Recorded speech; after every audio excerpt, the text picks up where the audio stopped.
clouds above Kale's Ridge had not moved in 11 days. That was the first sign. Not the missing livestock from the outlying farms on the eastern plateau. Not the strange pressure drop that made your ears ache at dusk.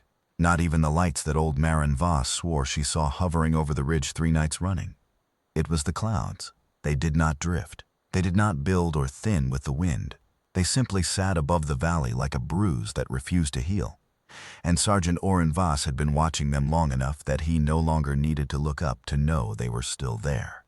He could feel them. He was 41 years old, a decade removed from active service with the 14th Frontier Infantry, and he ran the family livestock operation alone now, 40 hectares of high pasture, 60-something head of biometric cattle prized by the settlement cooperative for their neurochemical milk yield, and one aging draft mule named Consequence who had strong opinions about everything. His sister Lena handled the cooperative's public contracts from a habitat in the valley floor, 6 kilometers down the ridge road, and called him twice a week to ask if he was eating enough protein. He usually lied and said yes.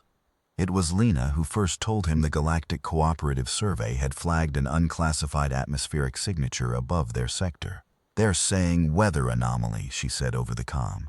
Her voice had the particular flatness it got when she thought someone was lying to her. 14 sectors on the outer rim have logged the same signature in the last 2 standard years.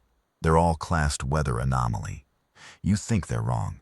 I think 14 weather anomalies with identical spectral readings don't happen by coincidence, Orrin.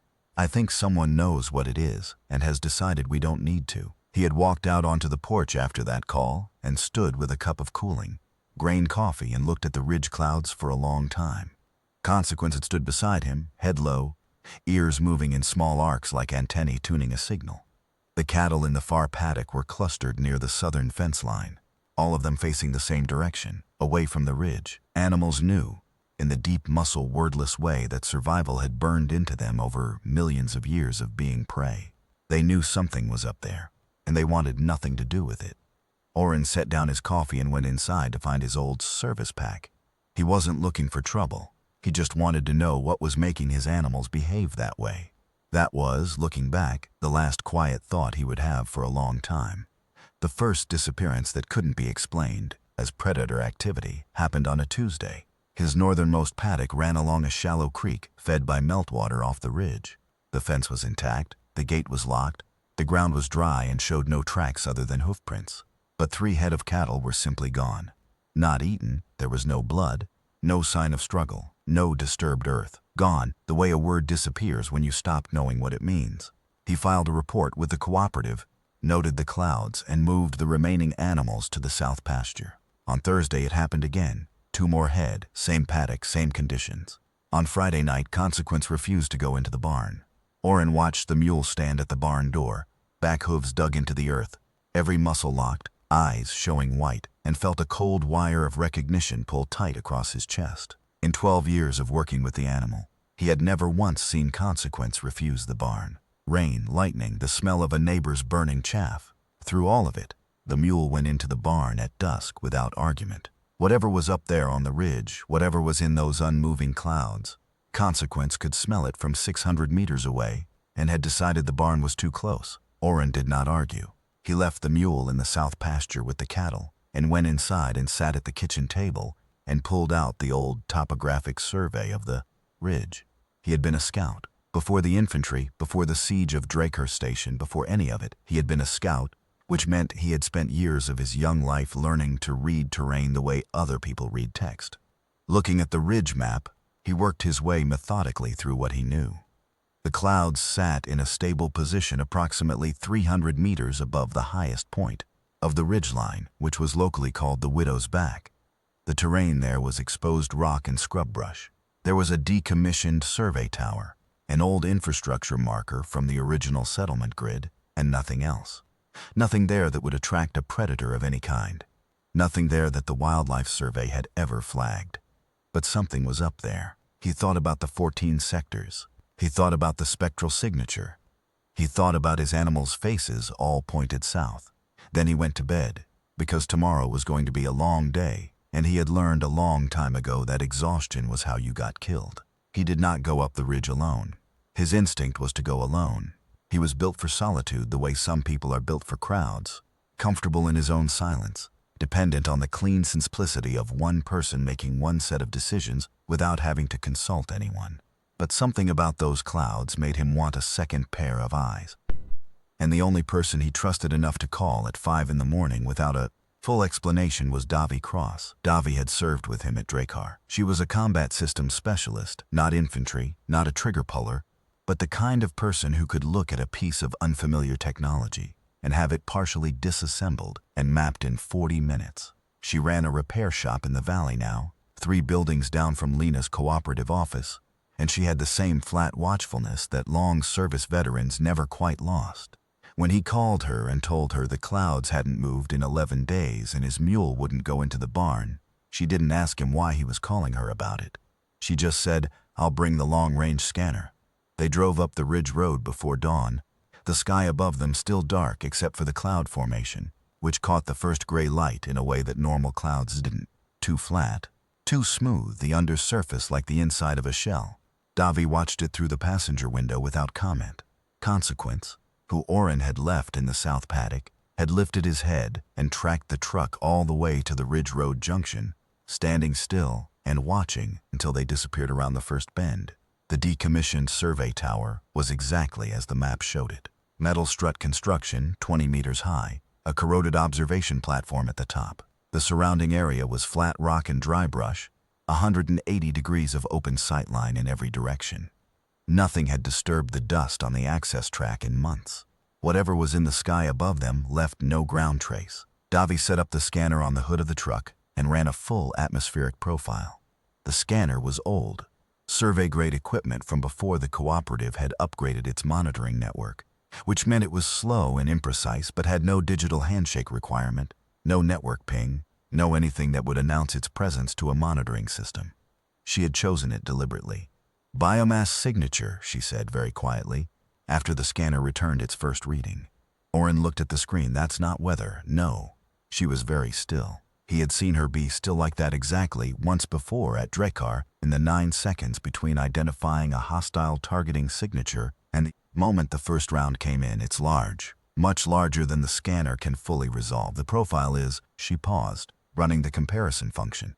"It's nothing in the database, not military, not in any database I have access to, not cooperative survey, not the old colonial catalog, not the Frontier Force bestiary."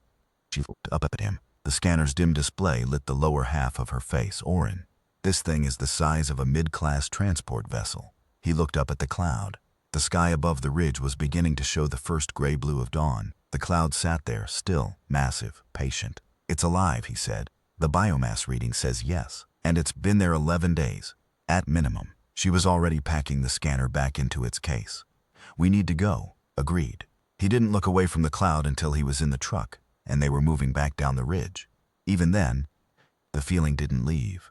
The feeling that something very large and very patient had been watching the valley below with the same slow deliberation that a bird of prey watches a field before it stoops. They hadn't looked directly up. They had kept their gaze low, lateral, scanning. In the truck, moving away, Oren realized that the instinct had been automatic. Some part of him had known, without being told, that you didn't look at it directly. He didn't understand that instinct yet. He would. Lena was not happy to be woken at 6 in the morning, but she listened. She was 3 years younger than Oren, darker-eyed, quicker to move, the kind of person who processed information at speed and sorted it into categories before most people had finished the sentence.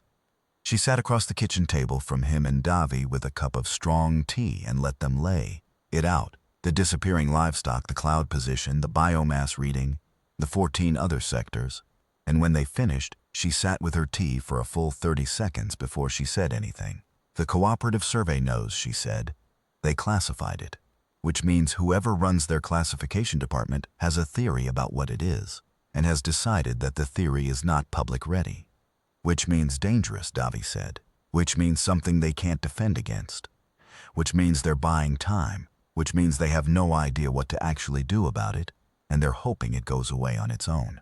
Lena set down her tea. "It won't go away on its own, will it?" "No," Oren said. "It's been here 11 days. It's found a territory. It's feeding on the livestock." He paused. "The question is why it hasn't taken anything larger." The silence that followed had a weight to it. Yet, Davi said, yet Oren agreed.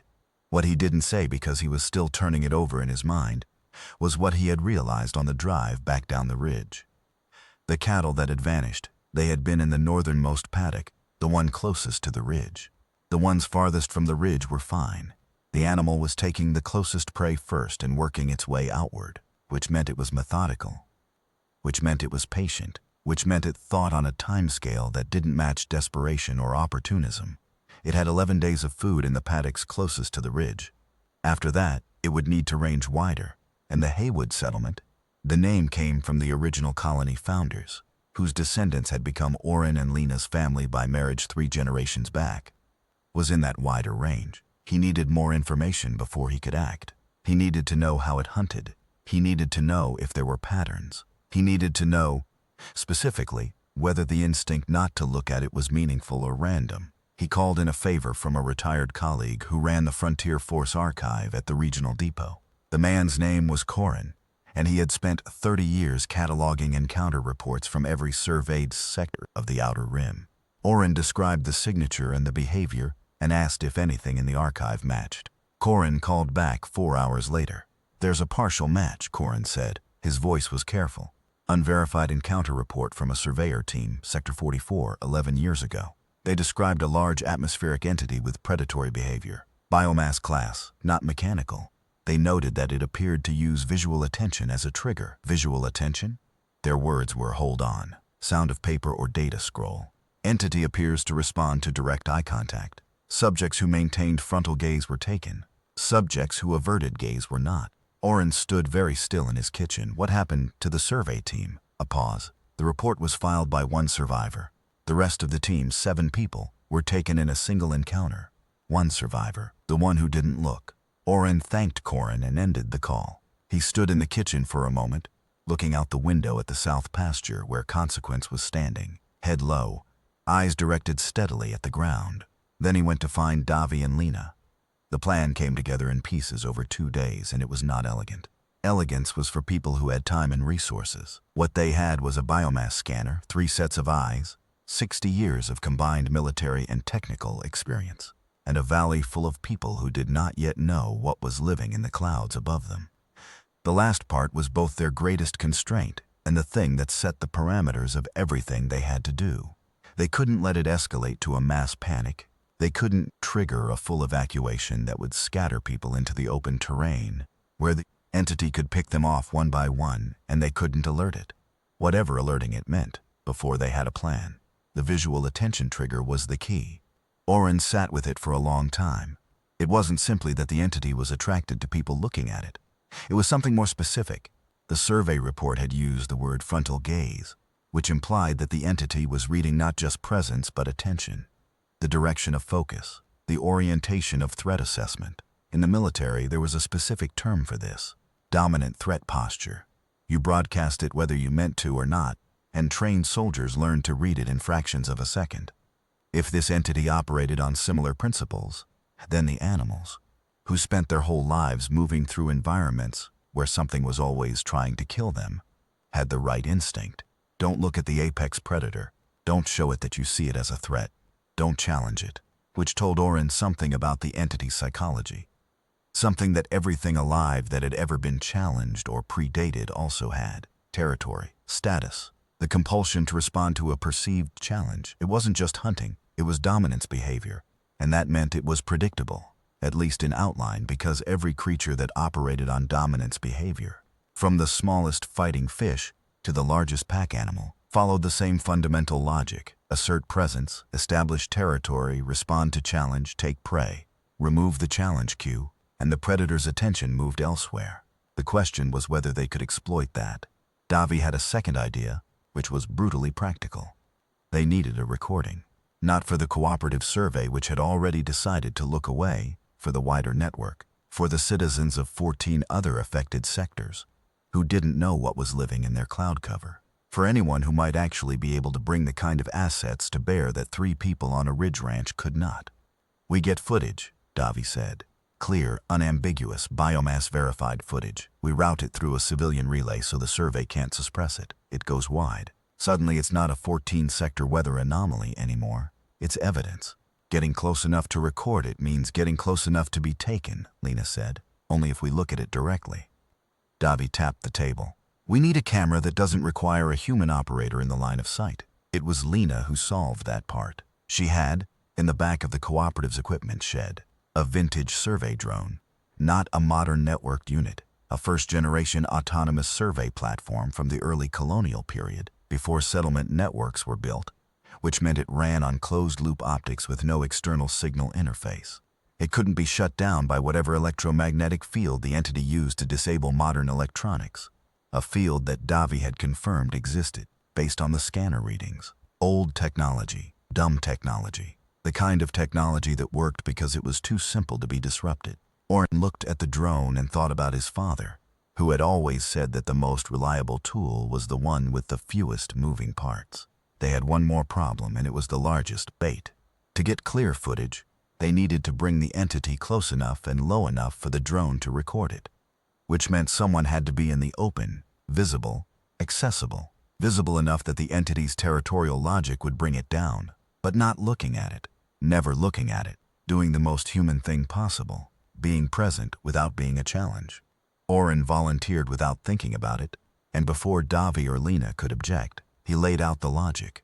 I know how to move in a threat environment without broadcasting dominant posture. I spent 7 years doing exactly that, moving through hostile terrain, staying alive not by being invisible but by not announcing myself as a priority target. I can do this. I can be in the open, visible, working, not looking up. He met his sister's eyes, and if something goes wrong, I know when to run. Lena looked at him for a long time. Then she looked away. It was not acquiescence. It was the specific look of someone who had run out of arguments that the other person was going to accept, she said. But we also need a distraction for the final phase. Something that will draw it down and hold its attention long enough for the drone to get a complete biomass band recording. She pulled up the cooperative inventory on her tablet. For 30 seconds, she scrolled. Then she stopped and a very specific expression crossed her face. The one she got when she had found a solution that was going to sound ridiculous, but was actually going to work. We have 14 wacky waving inflatable tube figures in storage, she said, left over from the Settlement Foundation Day parade 2 years ago. They stared at her. They run on a sealed pneumatic pump, no electronics. And from a high altitude, in motion, she tilted her head. They would present a very interesting and persistent movement signature, something that looks alive, something worth investigating. The silence stretched. That, Davi said slowly, might actually be the most ridiculous thing that has ever saved my life. You haven't been saved yet, Lena said. What none of them had accounted for was Jupe Harridan. Jupe was a distant relation of the Valley's founding family. The same thread of history that connected Orrin and Lena to the Haywood name ran through Jupe's line on the paternal side, which he mentioned at every opportunity. He had converted the old arena facility at the Valley's northern edge into a tourist attraction about 3 years back, calling it the Frontier Heritage Experience. Recreated colonial-era settlements, historical reenactments, gift shop. He had the easy confidence of someone who had survived something terrible and decided that the survival itself was the asset, and he charged admission to share it. What Orrin learned from Corin, who called back with an addendum to his archive search, was that Jupe already had his own encounter with the entity. He didn't report it, Corin said, or rather, he reported it as an unscheduled aerial display and filed for a commercial permit. The survey ignored it. I found a second-hand mention in a local network post. He had an audience in the arena when it first came through. Another pause. 14 people were taken. Orrin closed his eyes. He watched 14 people be taken, and his response was to file for a commercial permit. He believes he has a relationship with it. He thinks it came back because of his presence. He's been feeding it. A long silence. Livestock, primarily. He thinks it will keep returning as long as he provides an offering, and he thinks that as long as the audience is sitting still and not looking up, it won't take them. He's been running private viewings. Orrin felt something cold and very precise settle in his chest. Not anger, not yet. The thing that came before anger. Recognition of how badly wrong something had gone while nobody was looking. How many viewings? Unclear. Enough that he believes he has it domesticated. Corin's voice was flat. He doesn't understand what he's dealing with. Nobody in that arena looks up. It takes the livestock. Everybody goes home thinking they witnessed a miracle. What he doesn't understand is that the livestock are the easy prey. The ones in the dark, sitting still, not looking. The entity isn't leaving them. It's learning them. It's establishing them as a different category. Not a challenge. Not prey. Not yet. Not yet, Corin confirmed. The timeline had just changed. Whatever patience Orin had been planning around, whatever slow and careful preparation, it was gone now. Jupe Harridan was going to load another audience into his arena. The entity, already habituated to taking from this location, already mapped to the territorial logic of this valley, was going to return. And one day, maybe this visit, maybe the next, its behavioral calculus was going to shift. When that happened, no number of people sitting very still in the dark was going to be enough. He called Davi and Lena. They modified the plan. They did not sleep. The day of the operation had the particular quality of time that Orin remembered from combat operations. Too much speed and not enough of it simultaneously. The clock moving at two different rates depending on whether you were waiting or acting. They set the drone on the eastern sightline activated on a timed delay. The tube figures went along the upper fence line of the Frontier Heritage Experience Arena. Pump units sealed in weatherproof housing. Remote triggers in Lena's hands. She had positioned herself in the covered equipment bay attached to the arena's south wall, below the sightline of the entity when it hovered, sheltered by the roof, with a clear view of the drone's recording light through a narrow gap in the bay door. Davi was at the scanner, 200 meters further south, behind the ridge formation, outside what she had calculated as the entity's minimum engagement radius, based on the livestock taking data. She had a secondary recording unit, analog sealed, and the relay uplink for the civilian network, already pointed at a communications satellite the survey didn't own. Orin was in the arena. He was alone in the arena, sitting on the ground near the center, doing nothing that would read as a challenge. He had a piece of handwork in his lap, a leather strap he was repairing, a mundane task, something his hands could do without his eyes. He did not look up. He looked at the work in his hands. He looked at the ground beside him. He let his peripheral vision run its natural survey of the arena walls. He did not look at the clouds. It took 40 minutes. He heard it before he could see it. Not sound exactly, more like the absence of sound, a compression of air pressure that pressed against his eardrums and made the roots of his back teeth ache. The light changed. Not dramatically, not a shadow, exactly, but a quality a shift, as though the ambient light of the day had been filtered through something very large and very slow-moving. The temperature dropped 3 degrees in perhaps 10 seconds. The dust on the arena floor stirred in a pattern that moved inward from the perimeter, as though something was drawing the air upward directly above him. He kept his eyes on the leather strap. His hands were steady. He had been in firefights where his hands shook, not from fear but from the neurochemical dump that combat initiates, the involuntary body preparing itself to move fast and hit hard and absorb damage. He had learned over years to control that response, to breathe through it, to keep the hands working even when everything else in his body was screaming at him to run. This was the same skill, applied to a different kind of threat, and it was the loneliest feeling he had ever had, because there was nobody beside him this time. Then he heard the tube figures activate. The pneumatic pumps were loud, a rapid, rhythmic huffing, and the tubes came to life with a sudden whip of motion, flailing arms and torso shapes in violent, attention-grabbing movement along the northern fence line. 14 of them, all at once, all motion, all presence. In his peripheral vision, the quality of the overhead light shifted again. The entity was moving, and as it moved, the pressure differential changed, and for one fraction of a second, Orin felt the specific sensation of something very large turning its attention away from him. The drone recorded it all. What the drone's optics captured, and what Davi's secondary recorder confirmed was this. The entity descended from cloud cover in full. Not a disc, not a machine, not anything with edges that a mind trained on machinery would reach for. It was organism, something between membrane and sail and deep-sea predator, vast and moving with a grace that had nothing to do with thrust or propulsion, with an opening at its center that worked like an eye and like a mouth simultaneously, a square aperture that rotated and tracked and pulled. Its skin, if skin was the right word, shifted through light the way oil shifts through water, every surface angle catching and releasing spectrum. It was, objectively and without qualification, the most alien thing Orin had ever seen. It was also, he understood in the same instant, extremely angry. The tube figures had attracted it. But the tube figures, after initial attention, were resolving as non-prey, too much motion, wrong biological signature, wrong chemical profile. The entity was hovering, full body visible, orienting and reorienting, and its frustration expressed itself as a physical phenomenon. The air pressure in the arena spiked, the dust whipped in tight spiraling columns, and the light through its body went dark spectral, the bioluminescent patches along its membrane flaring to a deep, angry crimson. And then Jupe Harridan walked into the arena. Oren heard the door before he saw the movement in his peripheral vision. Jupe had seen the entity descending, had seen it from wherever he was, and had come running with the animal conviction of a man who believed he had a special relationship with something that would kill him without hesitation. He was carrying a livestock offering, a tethered animal, and he was looking up. He was looking directly at it. Oren was on his feet before the thought completed.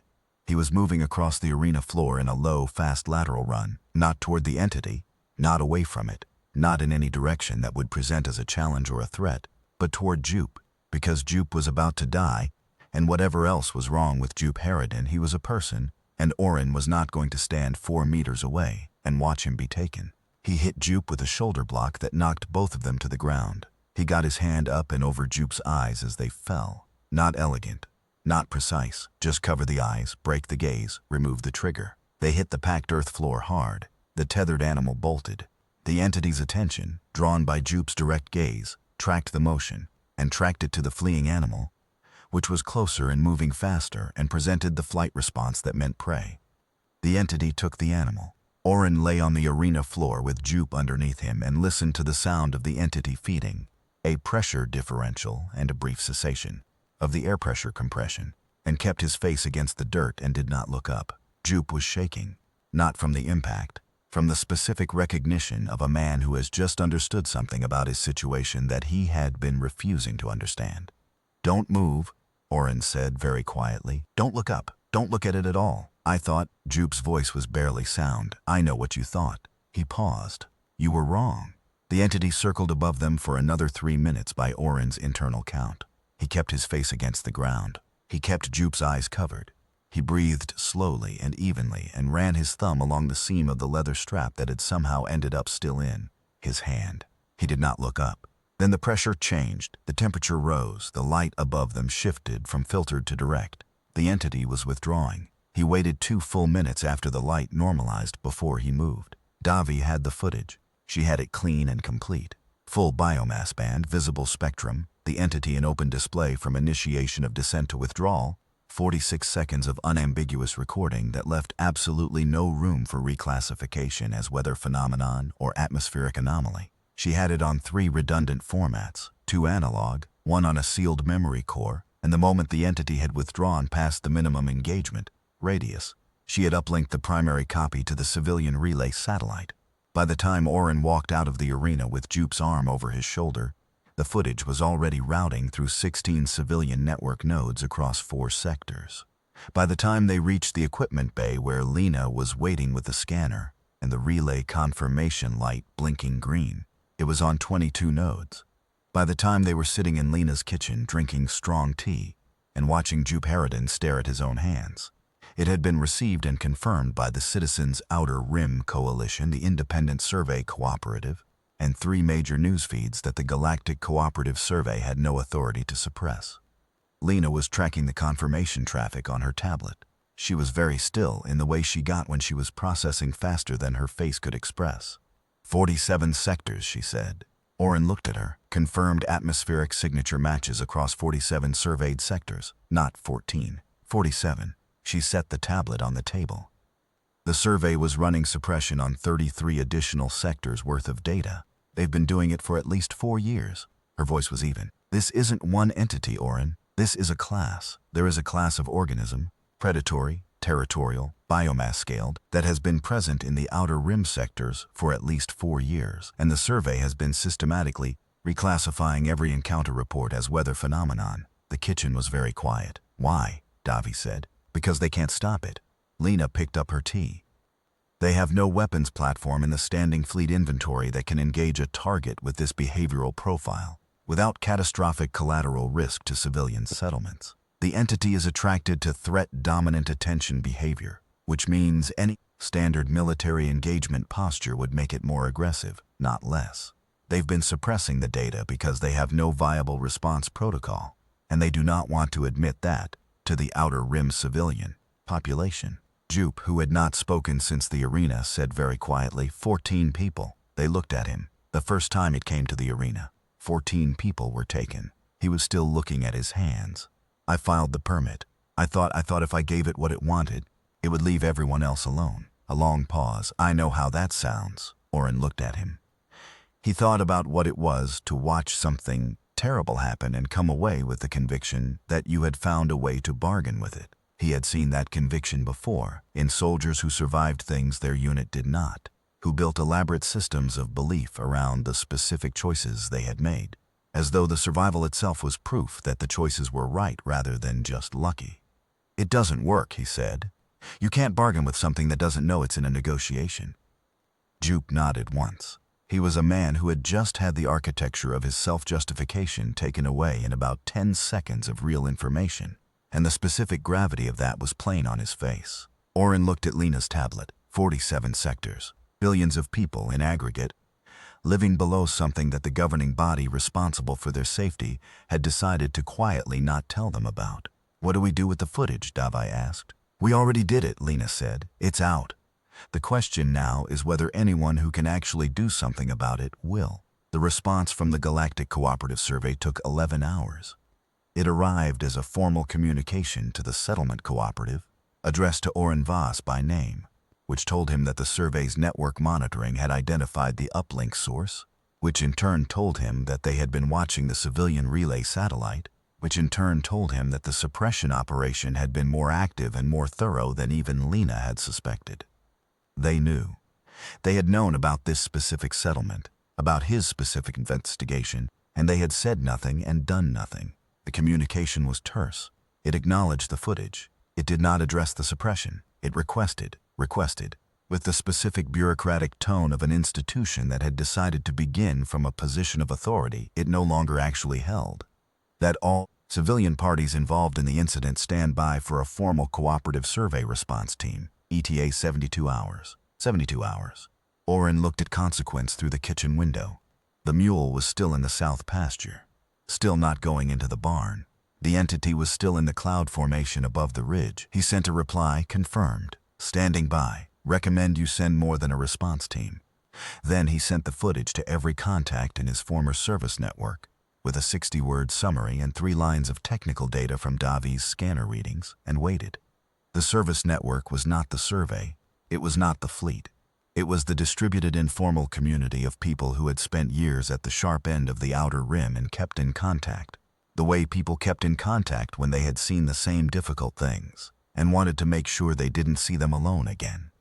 It was veterans, primarily, but also survey specialists and colonial administrators, and the various categories of person who ended up at the frontier because wanted to be somewhere that mattered. The responses came back in hours, not days. 47 confirmed sectors.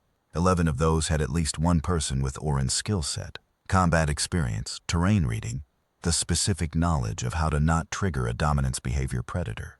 Several had already, like him, worked out pieces of the response independently. One woman named Kira Desh, operating in a hill settlement in Sector 29, had figured out the eye contact mechanism 14 months ago and had been systematically moving her sector's population away from the most heavily affected areas, staging what looked to outside observers like a routine environmental relocation. She had saved hundreds of lives without anyone in authority knowing she was doing it. He read her message 3 times. We've been solving this alone, he said, to Davi and Lena and the empty kitchen. 14 sectors, 47 sectors, and in every one of them, someone worked it out and started doing something, and none of us knew about each other because the survey was suppressing all of it. They weren't trying to save us, Lena said. They were trying to protect their credibility. They knew that admitting they had no response protocol would mean asking for help, Davi said. Yes, Lena's voice was very dry. The cooperative survey does not ask for help. They have a formal response hierarchy and a communications protocol and a 72-hour ETA. Absolutely no viable plan for what happens when they arrive. Oren was looking at the survey network, at the growing thread of responses from 11 sectors, at the distributed, piecemeal, independent solutions that people had been building in isolation for over a year, each one solving a piece of the problem without access to the others. What would those solutions look like if the people who had built them could actually share them? What would happen if you took the human instinct for informal problem solving, the thing that made soldiers build working relationships across unit lines, that made frontier settlers patch each other's equipment without waiting for cooperative authorization, that made Kiradesh move an entire population 3 sectors ahead of a threat nobody else was officially acknowledging, and put it in the same space? He started writing, not a report, not a formal communication. A message to 11 people he had never met, asking a simple question: what do you know? And will you share it? The cooperative survey response team arrived in 68 hours, not 72. They were 11 people, led by a survey director named Paisel Vorn, who had the specific combination of institutional authority and personal anxiety that Oren had seen in military commanders who had been promoted past their competence level and were managing it by leaning very hard on procedure. Vorn landed his shuttle in the cooperative's vehicle yard, surveyed the settlement with the expression of someone who had expected to be taking charge of a situation and found instead that the situation had already taken a direction he hadn't authorized, and asked to be briefed. Oren briefed him. He laid out the footage, the biomass data, the eye contact mechanism, the territorial behavior analysis, the 47-sector distribution. He laid out the informal network, 43 people across 11 sectors who had independently developed partial response protocols, now in active communication for the first time. He laid out Kiradesh's relocation operation in Sector 29, which had been running for 14 months. He laid out the tube figure decoy principle, which 3 other operators in the network had independently arrived at from different directions, and which was now a confirmed behavioral exploit. The entity's dominance response logic made it reliably investigate novel motion signatures that presented as biological possible, without resolving as specific prey. Then he was quiet and let Director Vorn look at it. Vorn looked at it for a long time. He was a man who was recalibrating, and to his credit, he was doing it without too much visible resistance. The survey instinct to protect its authority was present, but he was overriding it in real time, which meant he was smarter than the institution he represented. You've been running a parallel investigation with no cooperative resources and no authorization, Vorn said. Yes. And you've made contact with 43 independent operators in 11 sectors. 47, as of this morning. Vorn looked at him. Then he looked at the footage again. Then he looked at the window, at the ridgeline, at the cloud formation that had been there for 11 days and was still there. What do you need? He said. Oren took a breath. I need the survey to stop suppressing encounter data from the affected sectors. I need full public dissemination of the behavioral analysis, the eye contact mechanism, the territory mapping, the non-confrontational protocols. I need the informal network to have access to survey logistics, communication infrastructure, relay satellites, transport for people and equipment between sectors. He paused. And I need the survey to listen before they act, because you have military assets and the instinct to deploy them. And the first thing a military posture deployment will do is to trigger mass, aggressive behavior in entities that are currently operating in territorial maintenance mode. You will kill people. The survey team behind Vorn had gone very still. His second-in-command, a woman about Davi's age who had the look of a technical specialist, was watching Oren with an expression that was a lot like the one Davi had worn at the scanner. The recognition of something you had suspected but hadn't had language for until someone laid it out. They'll treat a weapons lock as a dominant gaze event, the second-in-command said. Her name tag said Issel. Won't they? Targeting radar, weapons orientation, the whole electromagnetic profile of a combat-ready platform looks exactly like direct predatory attention, Oren said. Because from the entity's behavioral frame, that's what it is. Issel turned to Vorn. She didn't say anything. She didn't have to. Vorn looked at Oren for 3 more seconds. Then he said, "What's the protocol for engaging without triggering escalation?" And Oren realized, in that moment, that the longest and loneliest part was over. The next 4 months were something he had no previous experience for, because they were not a crisis, and they were not a solution, and they were not anything as clean as either of those categories. They were the middle of something. The informal network, which had no name yet, which everybody called different things, which the survey's internal documents referred to as the Haywood contacts, with a specificity that made Lena laugh when she heard it, grew to 112 people in 23 sectors. The common thread was not military background or technical training. though many of them had one or both. The common threads was the specific kind of attention that comes from living close enough to a thing to understand it without being told what to understand. Frontier settlers, ranch operators, surveyors who were too junior to suppress encounter reports and too old to pretend they hadn't filed them. People who had watched something for long enough that the watching had become knowledge. The behavioral database grew. With data sharing now unimpeded, patterns emerged that no single sector had enough data to see. The entities, 47 confirmed, estimated 60 to 70 total in the Outer Rim population, were migratory on a long cycle, moving between sectors in a pattern that Davi, working with a specialist in the network named Ray, who had a background in behavioral ecology, mapped to something close to a hunting migration route. They were not random. They were not simply territorial in a fixed sense. They ranged, but they ranged in ways that could be tracked and, with enough advance time, predicted. Prediction meant preparation. Preparation meant protocols. The eye contact mechanism was confirmed in every sector with sufficient data. The behavioral exploit, novel motion stimuli that presented as biologically plausible, was refined. The tube figure principle became the basis of a portable decoy system that 3 of the network's technical members designed over 6 weeks of collaborative iteration. Sealed pneumatic, analog only, deployable in under 20 minutes, calibrated to the specific motion frequency that the entity's behavioral tracking responded to most strongly. The survey authorized manufacture, 50 units initially, then 200. Then the survey logistics coordinator, a taciturn man named Fetch who communicated mostly in acknowledgement codes, simply began production, ordering them continuously, because the demand from affected sectors was unending. Kira Desh came to Oren's settlement in the 3rd month. She arrived in a cooperative transport with 7 members of her sector's team, and she was not what he had expected, which was a reflection of his own assumptions, because he had built a picture of her from her messages that turned out to be accurate in all the technical respects and entirely wrong about everything else.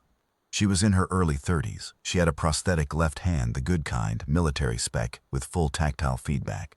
She had a habit of listening with her entire body, in the way people listened when they were good at it. She had a dry laugh that appeared at unexpected moments, and a directness that made meetings go much faster than they usually did.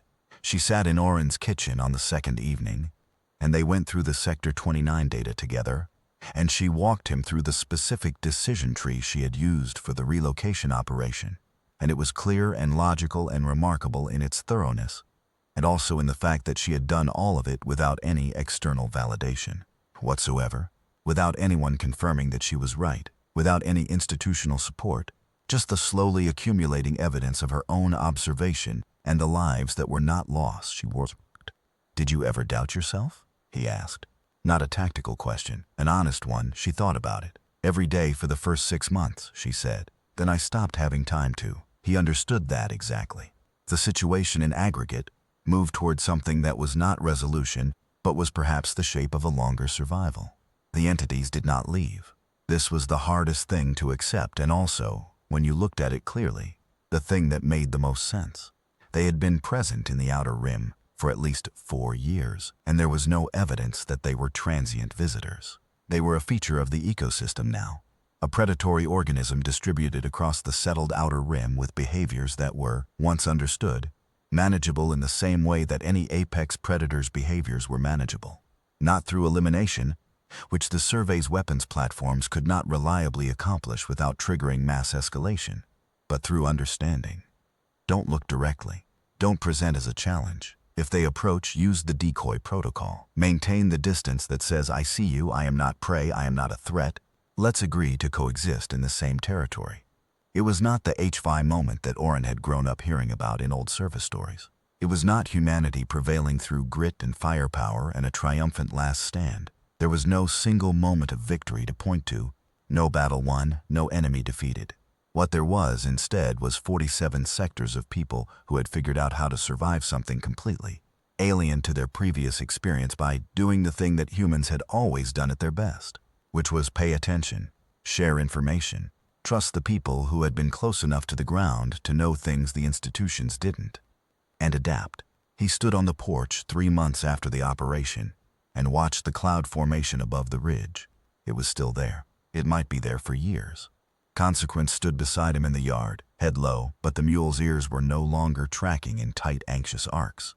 More relaxed, the baseline. Something had shifted in the valley's biological economy. The cattle losses had stopped. The decoy protocol, deployed along the northern pasture fence line, was rerouting the entity's feeding events away from domestic animals and toward the wild ungulate population that lived in the high scrub above the tree line. Ugly solution. But the entity's ecosystem role, aerial predator, controlling prey populations, was not, now that they understood it, entirely without logic. In sectors where the behavioral data was richest, ecologists in the network were beginning to document something interesting: plant growth patterns, soil composition data, prey population dynamics, all consistent with an apex predator that had been part of this ecosystem for much longer than 4 years. Much longer than humanity's outer rim settlement. Davi was the one who said it first. Sitting in his kitchen with the third cup of coffee she always drank when she was working through a big idea. "We moved into their territory," she said. "Not the other way around." Oren looked at her. "They were here, the outer rim. Wherever they came from, we don't know. We still don't know. But they range these sectors and they always have. We built settlements in their territory and then spent 4 years being surprised that there were apex predators behaving like apex predators." She held the cup in both hands. The survey's great mistake wasn't suppressing the data. That was a symptom. The mistake was the assumption, from the first settlement on, that the outer rim was empty, that uninhabited meant free of anything that would need to be accounted for. The same mistake every expansion has ever made. Lena said from the doorway. She had come in quietly, which she did sometimes when she was thinking. Every time something was called empty, it just meant empty of what we already knew to look for. The three of them sat in the kitchen. Outside, Consequence moved slowly across the south pasture, grazing in the afternoon light. The cattle were clustered near the east fence, calm. The cloud formation above the ridge had shifted 5 degrees east in the last week. The first directional movement Oren had recorded since the initial 11 days. Migration was beginning. He had already sent the heading data to Kira and the Sector 29 team.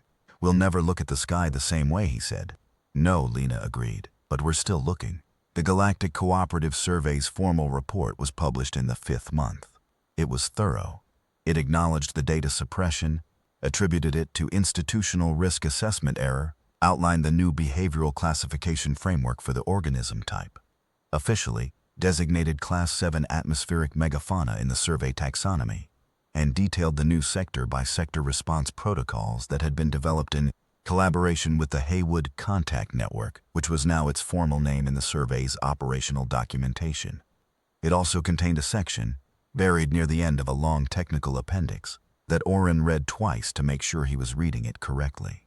The section documented, in the careful language of bureaucratic institutions that have been forced to reckon with something they had chosen to overlook, the history of human encounter with Class 7 entities. The earliest confirmed encounter was not 4 years ago. It was not even in the current generation of Outer Rim settlement. It was 312 years ago. A colonial survey team on the original Outer Rim expansion, Sector 9, had documented an encounter with a large atmospheric entity exhibiting predatory behavior. Their report had been classified, attributed to equipment malfunction and psychological stress, and buried in an archive that the survey itself had forgotten existed until a junior archivist, 22 years old, doing her thesis research, had found it 8 months ago and flagged it. The survey had found it and suppressed that too. The junior archivist's name was in the appendix. Oren noted it. Then he noted something else. The original survey team, 312 years ago, had documented the encounter and had, in the same report, described their initial survival method. They had not looked directly at it. Not because they had theorized the eye contact mechanism. Not because they had done behavioral analysis. They had done it because one of the team, a woman named Haas, had grown up on a farming settlement and had spent years working around large, unpredictable animals, and when she saw the entity descending, she had felt a deep instinctive recognition and said to her team, simply, "Don't look at it. Don't challenge it. Look at the ground. Move slowly. Don't look." 312 years ago, the knowledge had been there. In a person who had grown up close enough to animals to learn the thing that animals knew, that in the presence of something much larger and more dangerous than you, your survival depends not on confrontation but on presence without provocation, on existing in the same space without announcing yourself as a challenge. They had buried that too. He put the report down and went outside to see Consequence. The mule was at the barn door. It stood there for a moment in the late afternoon light, one ear forward, one ear back, then walked inside without any visible objection. Oren leaned against the fence and watched until the barn door was still. The cloud above the ridge was 3 degrees east of where it had been this morning. He went back inside and wrote to Kira. Heading adjustment confirmed. Recommend Sector 29 deploy standard notification to Eastern settlements, 3 days advance. Her reply came in 4 minutes, already done. Also, I found the junior archivist. Her name is Sev. She's 23 now. Survey just tried to transfer her to a non-operational posting. He looked at that for a second. Then he typed, does she want a job? The reply took 30 seconds. She says she has 2 conditions. 1, she keeps the archive access. 2, she gets to bring her cat. Oren looked at the reply. Something happened in his chest that had no tactical name. It was relief, maybe, or the smaller version of relief that is just recognition of the specific shape that things take when they are going to be okay for reasons that have nothing to do with anyone being heroic, and everything to do with people doing what they are particularly built to do and finding each other across the distance. He typed, tell her the cat is non-negotiable, it's joining the team. The archive access goes without saying. Then he put the comm unit in his pocket and went to start the evening feeding. And Consequence ambled out of the barn to meet him. And above the ridge the clouds were moving east in the long, slow, enormous migration of something that had always been there, and now, at last, they knew it. In the 5th month's end, the survey convened the first formal interspecies behavioral summit in cooperative history. Oren did not attend. Had sent Davi, who had the patience for formal proceedings, and Lena, who had the diplomatic instinct, and Kira, who had arrived at the Valley settlement 8 weeks before and had shown no particular sign of leaving, and who had the specific ability to make institutional bureaucrats feel that their best idea had been one she had already thought of, which was a talent Oren lacked entirely. What he had instead was the Valley and the work and the 60-some head of biometric cattle, and Consequence, who had resumed normal barn behavior but still paused every evening to look south before going in, the habit of watchfulness too old and too earned to fully let go of. He stood on the porch the evening of the summit and drank his coffee while it was still hot, a deliberate choice, a small act of order, and watched the sky turn from afternoon gold to the particular deep blue that preceded, full dark. Somewhere in that blue, moving in the eastward migration heading that the network had now tracked across 9 sectors, something vast and ancient and utterly indifferent to the history of human settlement, was riding the atmospheric currents with a grace that had nothing to do with anything he had ever been trained to fight.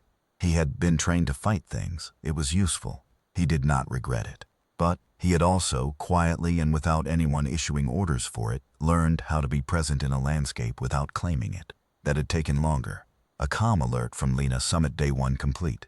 Survey agreed to full data sharing. Sector-level behavioral response authority delegated to local networks. Formal designation of Class 7 territory corridors in the Outer Rim expansion. Charts. Davi says the technical working group wants to hire Ray permanently. Also, the survey director asked about you. I told him you were busy. He looked at the message for a moment. Then he sent back, tell him I said thanks. Tell Davi to take the job if she wants it. Tell Kira the East Sector corridor maps need updating before the next migration cycle. He put the comm in his pocket. The last light was leaving the ridge. The cloud formation diminished now, the entity well into its migration. Only the trailing edge remaining above the valley in a last wisp of presence. Caught the final sky color and held it for a moment, crimson and deep gold, and the particular translucent quality of something alive, in the way that only large and ancient things are alive. Fully, without apology, on a timescale that had nothing to do with human schedules. Oren watched it until the light was gone. Then he went inside. The barn light was on. Consequence was in. The cattle were settled. The decoy units along the north fence hummed their slow pneumatic rhythm in the dark, patient, and reliable, and powered by something too old to be disrupted. He sat at the kitchen table and put his hands on the worn surface, and did not immediately do anything else. He thought about a woman named Haas, 312 years dead, who had stood on a piece of ground much like this and said, "Don't look at it, don't challenge it, look at the ground."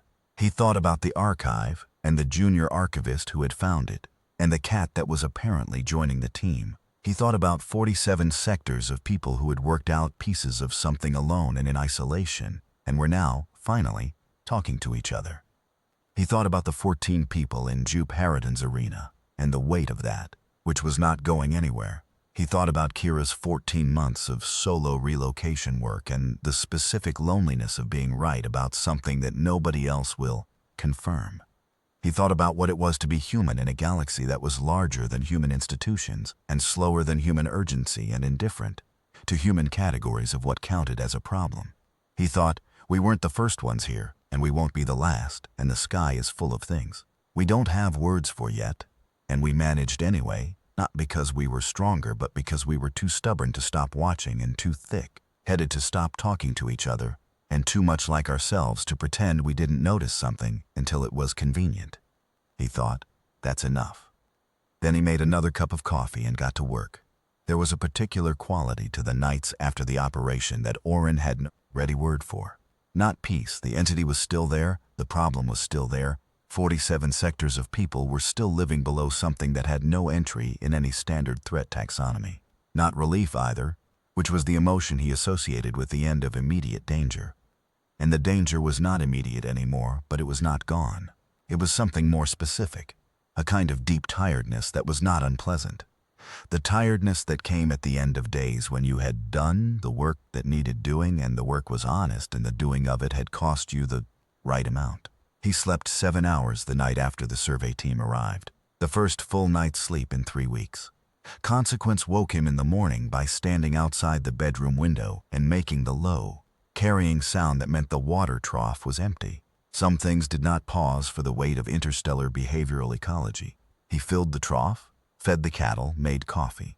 The cloud above the ridge was where it had been the night before, still and patient. He had 43 messages waiting. The first people to respond to his network call had been, in the main, people like him. Former service, frontier settled, running something physical and land connected. The second wave of respondents were different. They were the quieter category of person who solved problems in the spaces between official channels. Cooperative administrators who had been logging anomaly reports for years and watching them get classified. Junior survey staffers who had filed honest reports and seen them rerouted. Local network technicians who had noticed strange electromagnetic patterns and noted them in personal logs because there was no protocol for filing them anywhere useful. One message was from a woman who ran a primary education facility in Sector 31. She had 22 children in her school, ages 6 through 14, and she had worked out the behavioral protocols months ago. Because she had been watching the entity interact with her students' outdoor recreation time and noticed, with the specific attentiveness of someone responsible for small lives, that the children who did not look up were not approached. She had, without any theoretical framework, simply started teaching her students to conduct themselves outdoors, the same way her grandmother had taught her to behave around the large, semi-feral cattle dogs her grandparents kept. Eyes down, voice quiet, no sudden moves. Let the large thing satisfy itself that you are not worth the attention. She had saved 22 lives repeatedly, over months, because she watched carefully and taught what she learned and did not wait for authorization. Her name was Toby Marsh. She was 37. She had no military background, no technical training in biology or atmospheric science. She taught reading and arithmetic to children in a small frontier settlement and had kept every one of them alive through the application of her grandmother's cattle dog protocol. Oren read her message 4 times. Then he called Lena. I need you to coordinate something, he said. I need the people in this network who've been doing this the longest, the ones who've had direct extended behavioral observation, to compile a document, not technical, not a survey report, a practical guide. What works, why it works as far as they understand it, how you teach it to someone who has no prior context. Lena was quiet for a moment. You want a survival manual. I want what Toby Marsh's grandmother knew about cattle dogs turned into something that every person in every affected sector can actually use. That's not what the survey is building. They're building a technical protocol for responders. The survey is building something for institutions. I'm talking about something for people. He looked at the cloud above the ridge. The survey's protocol will reach the administrators and the response teams. I want something that reaches the teachers. Lena was quiet again. Longer this time. I'll coordinate it, she said, but you're writing the introduction. He started writing the introduction that afternoon. sitting at the kitchen table with Consequence's nose pushing at the window screen, which the mule did when it wanted attention and was being ignored. It was harder than he expected. Not because the information was complex, it wasn't. The core of it was simple enough to explain in a paragraph, but because the tone was everything. He wasn't writing for people who already understood the problem.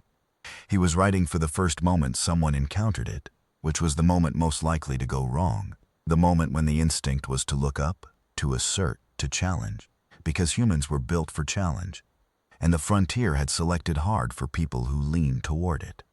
He was trying to give those people the same thing Haas had given her team 312 years ago. A simple instruction with enough weight behind it that it would hold in the moment when everything else in your body was telling you to do the opposite. He wrote, "Before anything else, understand this. The instinct to look is the instinct that will get you killed.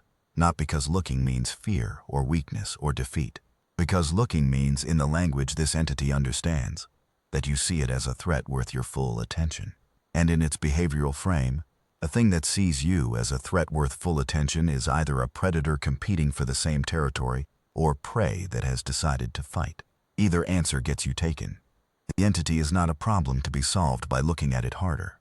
It is a problem to be survived by the deliberate, disciplined, deeply human act of restraint. This is not passivity, this is control. There is no more active thing a person can do in the presence of this organism than choose, deliberately, and with full awareness, not to challenge it.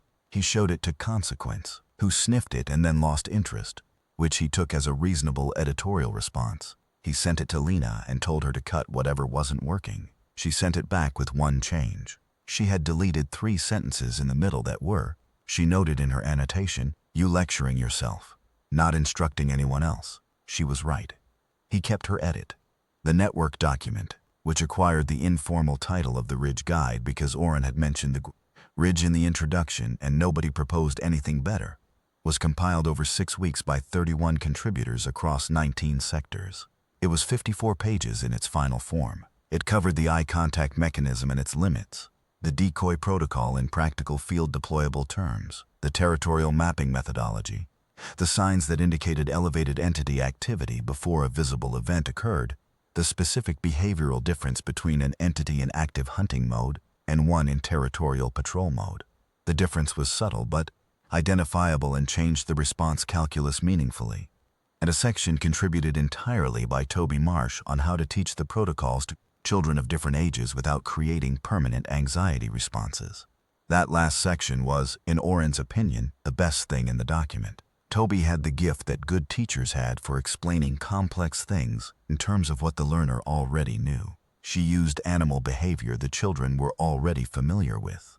What you did when you walked through a field with a stallion, how you behaved around a nesting bird, the difference between making yourself visible to a lost dog and making yourself visible to an aggressive one. She was building on existing knowledge, extending it, and in doing so, she was connecting the survival protocol to something much older and much larger than the current crisis, the accumulated biological wisdom of 12,000 years of humans living close to animals, large enough to kill them and learning, piece by piece, how not to provoke them unnecessarily. It was, Davi said when she read it, the most precisely human thing in the whole document. Because we already knew this, Davi said, not theoretically, bodily. It's been in us forever. It's what made our distant ancestors survive the same plains as things much bigger than them. We just forgot it was knowledge. We thought it was instinct or superstition, or just how you behaved around animals. We didn't realize it was a complete behavioral ecology. Lena, who had an opinion about most things and was not shy about sharing it, said, "We stopped needing it. We built walls and weapons and we stopped needing to coexist with apex predators, and so we classified the knowledge as primitive and archived it." A pause. "And then we took the archive and suppressed that too. The Ridge Guide was distributed through the civilian network, not the survey distribution system. It went to every sector with a confirmed or suspected entity presence, and then, through the informal networks that frontier settlements maintained for exactly the situations that official channels didn't cover, it spread wider. The survey received a copy. They did not object.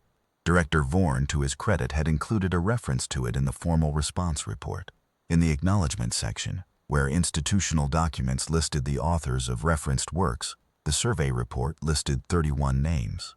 The first name was Haas. Oren had suggested it. It had seemed important. She had figured it out first, 3 centuries before anyone else caught up, and the least the record could do was say her name. The 18th week brought the first formal contact attempt. It was not what anyone expected. The theoretical possibility had been in the background of network discussions from the early weeks. Could the entities be communicated with? And if so, how? And what would you even try to say? The behavioral ecology framework said territorial organism, dominance response triggers, prey classification hierarchy. The framework did not anywhere say sapient, intelligent, capable of intent beyond the biological imperatives of feeding and territory maintenance. But the 18-week event changed the parameters.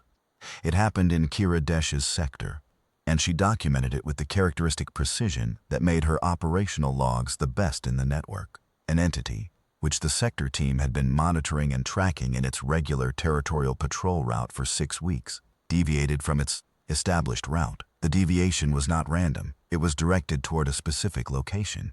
The hilltop relay station that Kira's team used for their sector-wide communications, the highest human-made structure in the area, and the one that put out the most consistent electromagnetic signal profile. The entity approached the relay station slowly, in a manner that the sector team's behavioral logs described as non-predatory. It did not exhibit the flight response trigger behavior, the prey attention focus, the lowered altitude of a hunting approach. It circled the station at a distance of approximately 300 meters, and it did something that took Kira's team 4 hours to agree on the correct description of. It pulsed, not at random, not in the continuous slow rhythm of its bioluminescent baseline activity, in a pattern.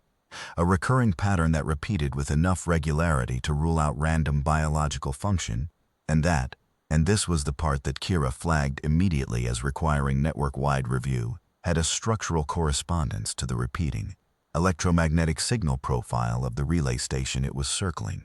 It was doing something that was not predation and was not territory maintenance. Kira's message to the network was 3 sentences. Entity has been circling our relay station for 4 hours. It is pulsing in a pattern that matches our comm signal. Standing by. Recommend wider observation to confirm whether this is occurring elsewhere. By the end of the 24-hour response window, 7 other sectors had confirmed similar events, all around high-emission communication infrastructure, all pulsing, all patterns with structural correspondence to the infrastructure's signal profile. Oren read the confirmations from his kitchen table and sat with his coffee for a long time. They had been living below these things for months. The network had been operating for weeks. The survey was underway. The formal structures were being built. And somewhere in the data they had accumulated, somewhere in the behavioral logs and the biomass readings, and the 47 sectors of human observation, something else had been building too. Something on the other side of the equation. The entities had been watching. They had been building a picture of the things below them the same way the things below them had been building a picture of them. He thought about what that meant. He thought about what a territorial apex predator, with enough biological complexity to exhibit dominance behavior, migratory intelligence, and pattern recognition would eventually do if the things in its territory began to demonstrate that they were not simply prey and not simply competitors. It would want to know what they were. He called Kira. Don't respond to the pulse pattern. Not yet. Not until we understand what we would be saying. He paused. But log every repetition. Get full spectrum biomass recordings if you can do it safely. And get Ray on this immediately. I need behavioral ecology input before we make any decisions. Already asked her, Kira said. He could hear something in her voice that was not quite excitement and not quite fear, and was the specific sound of a person standing at the edge of something much larger than the thing they had prepared for. She says she needs 3 days. Tell her she has 2. Ray came back in 27 hours. Her analysis was careful and qualified in every place where the data was insufficient, which was honest and also characteristic of her. But its core finding was not qualified. The pulse behavior was not random biological activity. The pattern correspondence to the signal profiles was not coincidence. The structural similarity was too consistent across too many entities in too many sectors. And the behavior was new. Ray had gone back through the earliest sector logs and confirmed that it had not occurred in any of the first 8 months of documented entity activity. It had started approximately 6 weeks after the Ridge Guide went into wide distribution. They noticed the change, Ray said in her summary. The behavioral change in human populations across the sectors, the non-confrontational protocols, the decoy system deployments, the coordinated population movements, represents a significant shift in the prey relationship profile of humans in entity territories. They were used to one kind of human behavior, and then the behavior changed, consistently and simultaneously across 47 sectors. That's not a thing that happens with ordinary prey. Prey doesn't coordinate. Prey doesn't all change at once.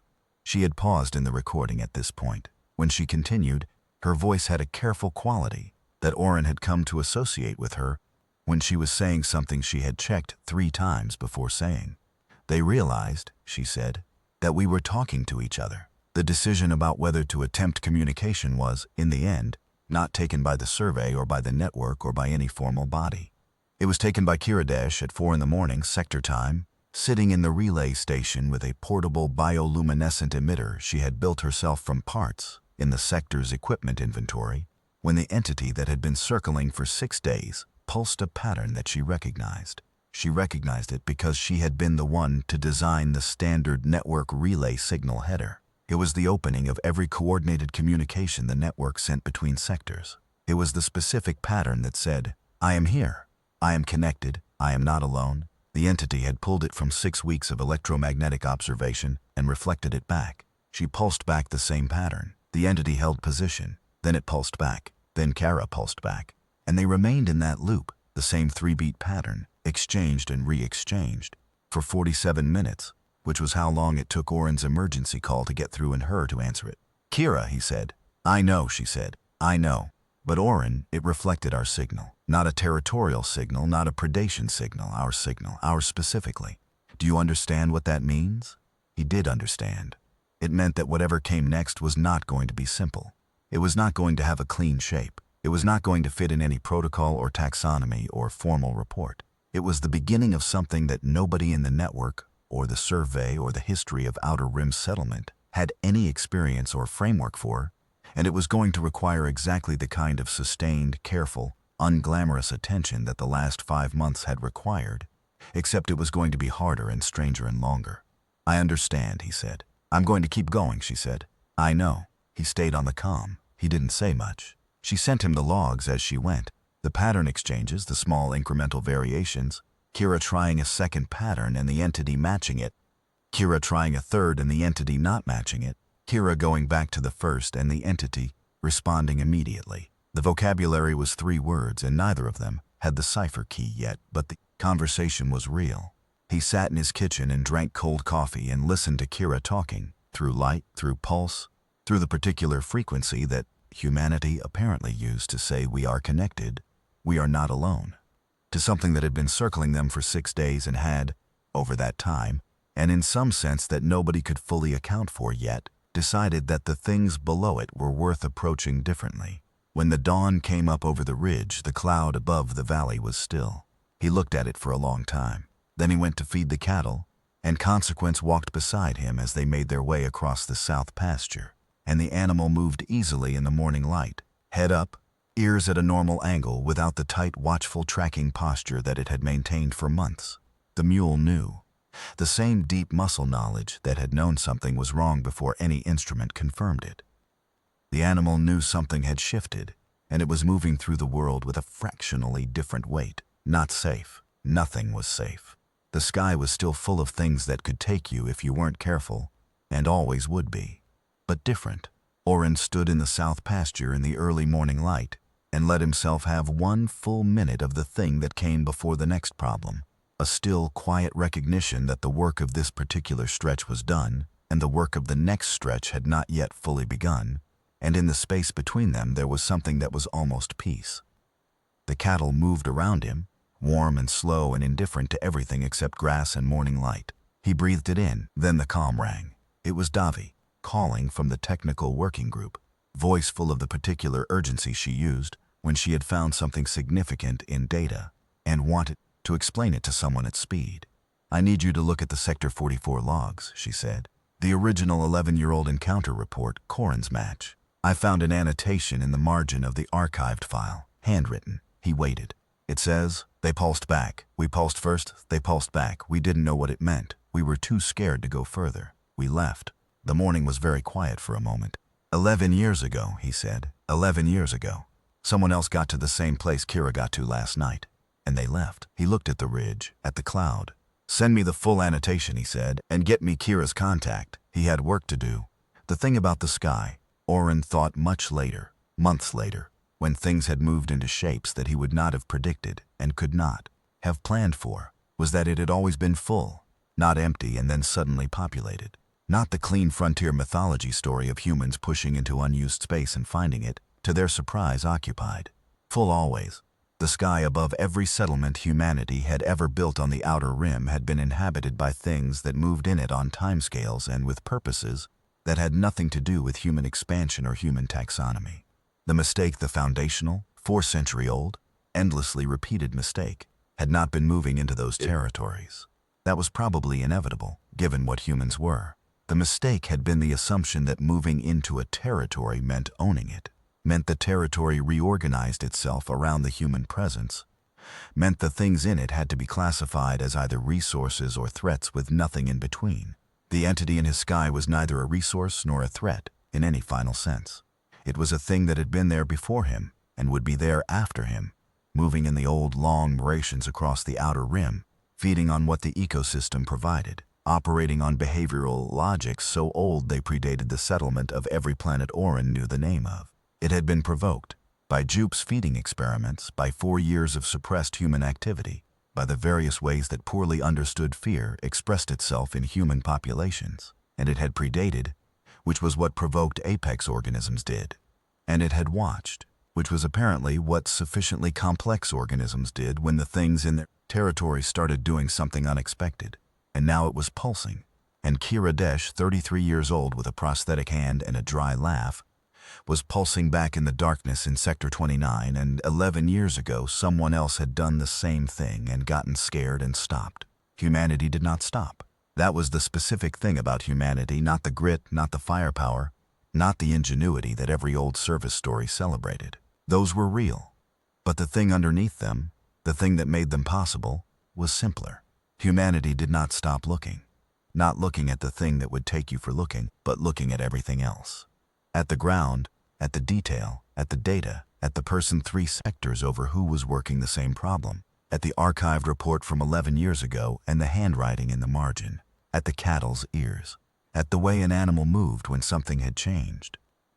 Humanity looked at everything, except the one thing that would get them killed for looking, and in the space that the discipline of that restraint created, they built enough understanding to keep going. He thought Haas would have recognized it. He thought she had known it, in whatever terms her own time and language gave her. He thought, we are still here. Against the scale of what the sky contains, we are still here, and we are still talking to each other, and we are still finding the people who know the piece of the problem we don't know yet, and we are still, slowly and stubbornly, and without particularly dramatic music, learning the shape of the sky we actually live in rather than the one we assumed. He thought that's the HFY story nobody tells. Not the battle, not the last stand. The 47 sectors of people who learned not to look at the wrong thing and kept on looking at everything else. The cloud above the ridge pulsed once, slow and slow, in a color he hadn't seen before. He did not look at it directly, but in his peripheral vision, the light was remarkable.